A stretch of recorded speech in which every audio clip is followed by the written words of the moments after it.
am a strong believer in community, and I am a strong believer that it's going to take work, it's going to take awkwardness, it's going to take a little bit of stress and commitment, but it is so worth it in the long run.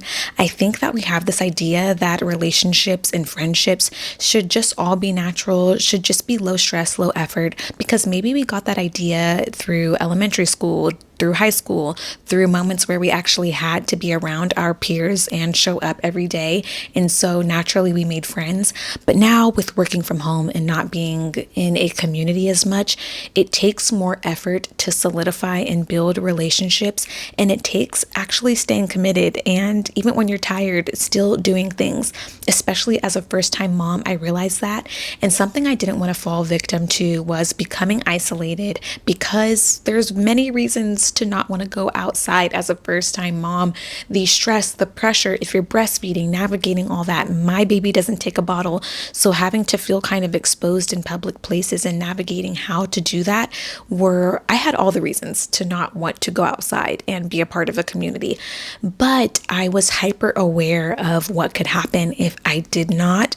So I made an effort to still show up when it's hard, to still drive with the baby, with the infant, and do those things and be a part of something that was so much bigger than myself, because it is so important to be in relationship instead of isolation. And when you're in isolation, there's so many different things, thoughts, feelings that can happen. So being intentional as an adult is so important to build relationships, because we're not forced to be around anybody anymore.